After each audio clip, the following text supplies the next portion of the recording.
inspired by the Stranger Things NeverEnding Story duet. We just rewatched the movie with our kids, and as I was passing on this gem of a film to the new generation, it occurred to me just how much more desperately needed and urgent this film is now than when it came out in 1984.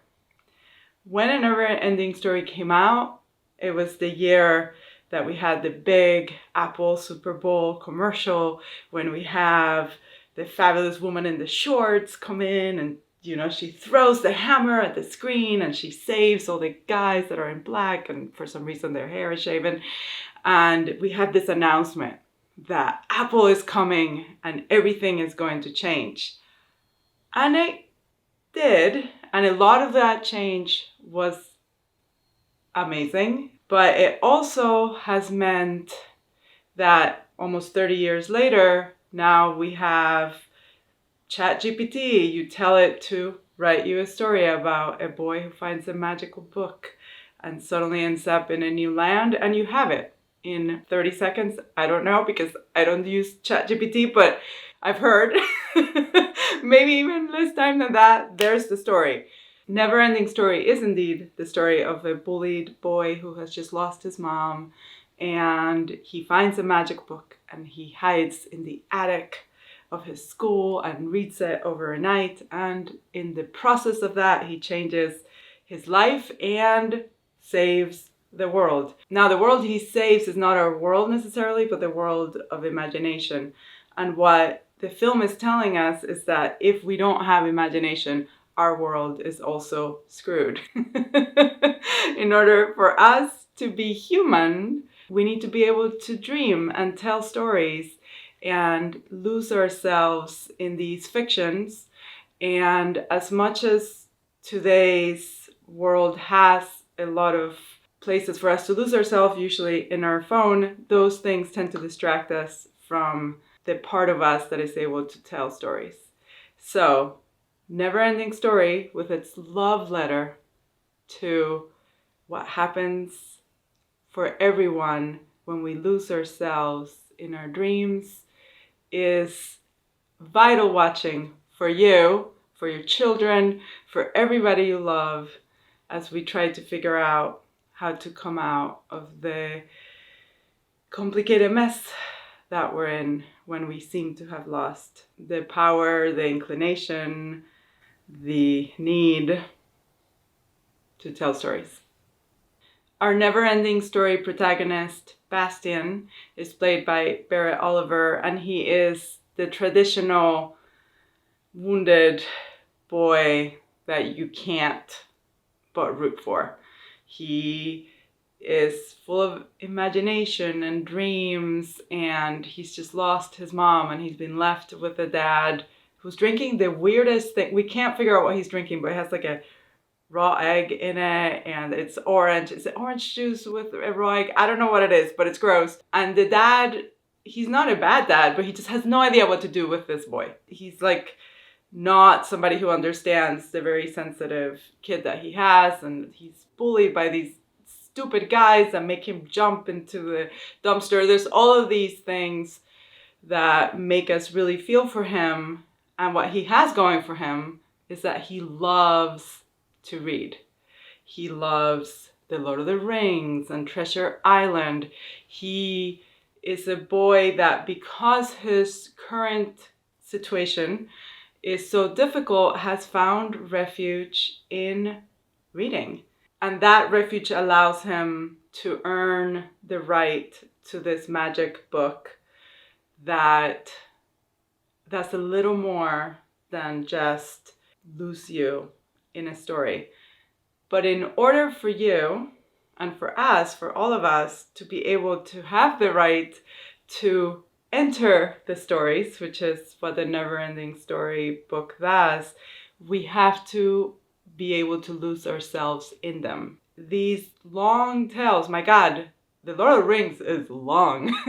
There's 3 of them. The movies are even longer. But these long tales are things that bring us an incredible gift by helping us really focus and lose ourselves through extended periods of time in the worlds of other characters. And that's really hard to do with TikTok videos or YouTube videos for that matter. At the time that the film came out, we could not have imagined that we would spend so much of our lives lost in these short content pieces.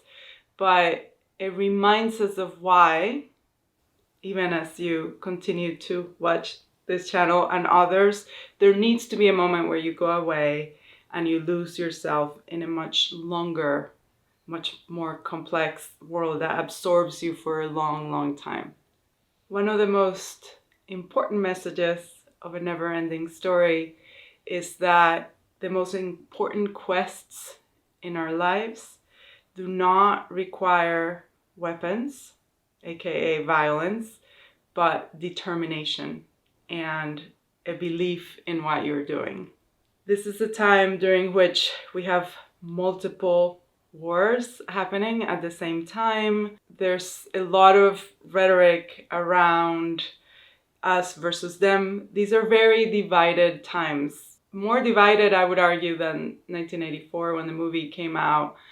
And it is good to remember that, like in this film, the most difficult things that we're going to accomplish as humans for ourselves and for those around us are not going to come from taking people out or hurting them.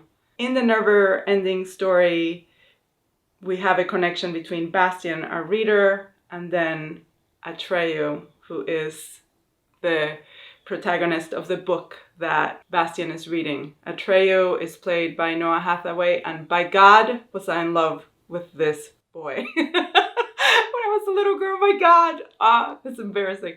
But he is an indigenous warrior who they foretold is the only hope of Fantasia. Fantasia is disintegrating, and their only hope is this great warrior, and they're all expecting this amazing strong man to show up, and then what shows up is a little boy, and they're like, what? No, we wanted Atreyu, the great warrior. And he's like, there's only one Atreyu, and that's me, but here I am with my weapons, let's go.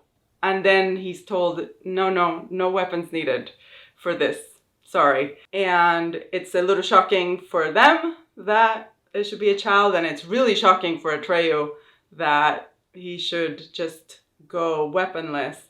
But what he needs to do is to face his own fears and to just stay the course in his belief that he will get there.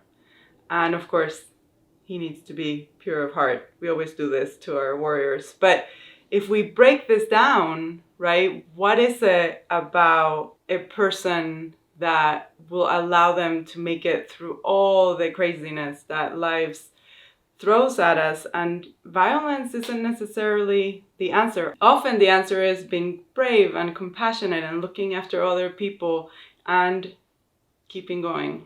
And that is what Atreyu does. And that is what Bastian gets a message about him doing himself. And that's what we should probably consider doing ourselves during these times. The great threat in A Never-Ending Story is called the nothing. And we have this beautiful land of Fantasia, and then it starts to disintegrate. The skies get gray and winds come and things just disappear. They just begin to just go, and the place shrinks and shrinks and shrinks. And it is one of the most terrifying villains I've ever seen, because it isn't something that you can defeat, right? It's just this nothing. And how do you defeat nothing?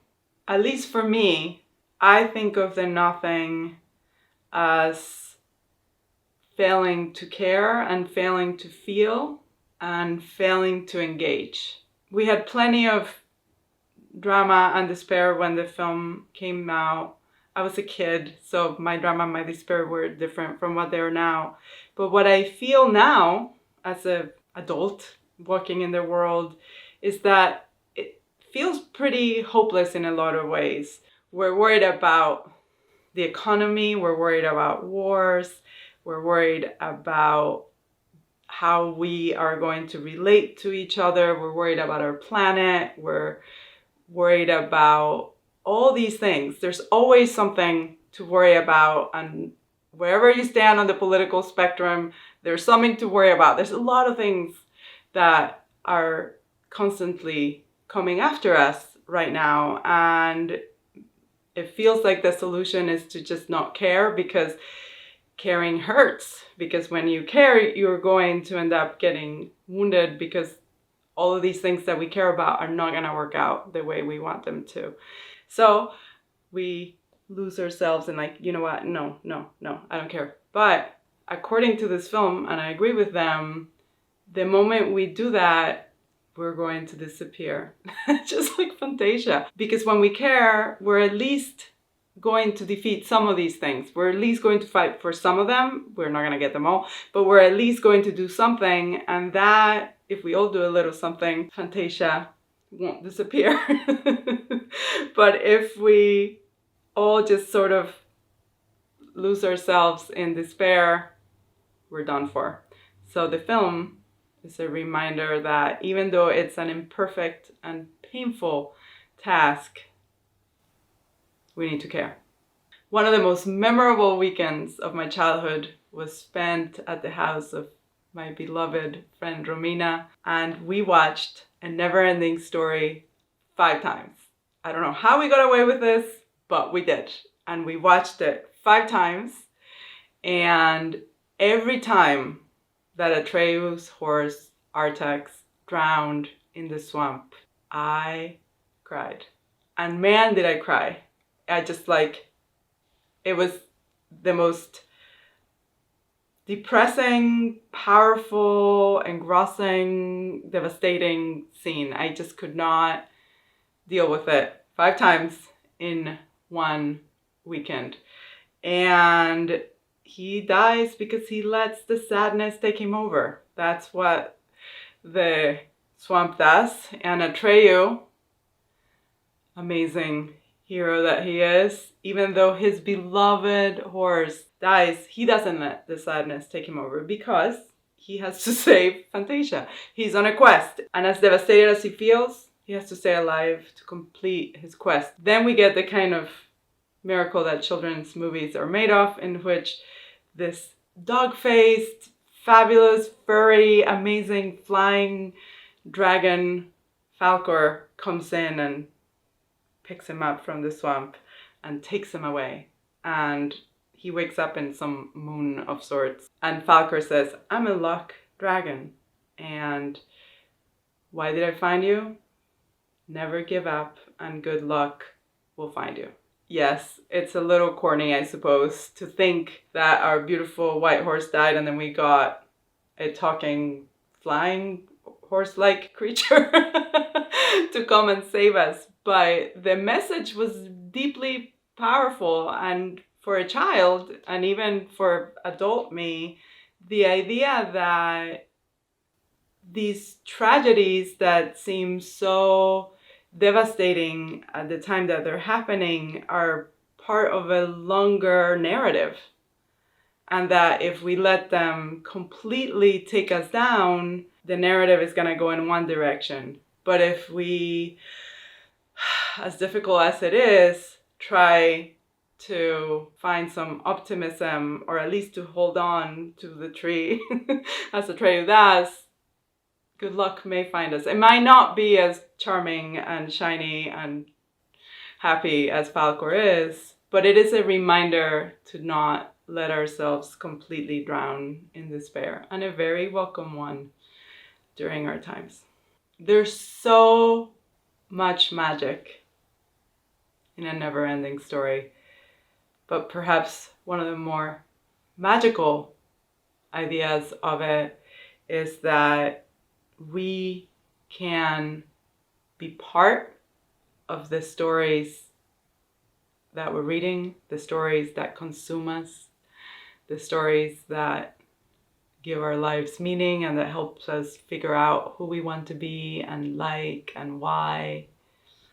And in this film, as Bastian keeps reading the NeverEnding Story, he realizes that he and Atreyu are in fact so linked that Atreyu sees him and he suddenly becomes part of the story. Like he starts reading himself in his little attic, reading the story. This whole story has been written and this whole book has come to him with a plea. The Empress of Fantasia, played by Tammy Stronach. And if I was in love with Atreyu, all the boys in my class were in love with the Empress. She is dying, and she's dying because she needs a new name, which sounds kind of like a banal, like what? Why is that killing the Empress? But the name must be given to her by a real boy, not from Fantasia, by a boy from the Earth. And why is she dying? Because people have stopped imagining and they have stopped daydreaming and they have stopped thinking. So this book is this desperate attempt by our characters in Fantasia to reach out to a boy who loves reading, who desperately needs stories to live, and ask him to please keep the power of storytelling alive by blending himself with it. Because as it turns out, Fantasia is a book that changes because it's a book that we're writing with our dreams and the things that we imagine. But if we stop doing it, the book is gone. Again, as we find ourselves in this moment where AI can write stories in seconds and where it's looking like the creative life is financially untenable, this is a desperate call for us to remember to put away our devices and to let ourselves dream, to lose ourselves in these longer tales, because otherwise imagination itself will die. I know that sounds so tragic, but are we endangering that part of our minds and of our souls and of our beings? At the end of a never-ending story, the nothing has swallowed everything except for one little grain of sand. And it being Fantasia, the grain of sand is blue and it glows. And she hands him this little grain of sand. And he feels like it's over, like he failed. He didn't believe in himself enough to think that he could be part of the story and that he could save this beautiful world. But she, our Empress, knows that it doesn't take that much. You don't need a whole huge apparatus to imagine. You need very, very little. Just a tiny little grain of sand. And now that they have him, now that he realizes what's at stake, all he needs to do is dream up stories and everything will grow again. Because one of the great things about humans, even humans in our day and age, is that we are so resilient and we are so good at making miracles out of very tiny, tiny things. It's a story that invites us to not feel despondent because we don't have enough time or we don't have enough money or we really want to do this, but we don't know if people are going to like it, because all it takes is one tiny grain And then you can rebuild the whole world. I know this is a little, again, overly simplistic or maybe too optimistic. This is a children's story. It's a children's story that changed my life when I was a child, and that my kids were pretty into 30 years later. And I think we can use these messages right now, even if they're over the top, even if they might feel simplistic. They're not, because what they're inviting us to do is hard but vital. So let's all make sure to put our phones down from time to time and make something magical out of the grains of sand that are glowing all around us. Because we can. We still can. Thank you so much for watching this video. Please like, comment, subscribe, and let me know. Have you rewatched the NeverEnding Story? Do you think that it is more urgent today than it was when it came out? How has the world changed in the last 30 years? And what do you do to make sure that the tiny grains of sand become beautiful worlds? I'd love to hear it. And please remember to stay big-hearted.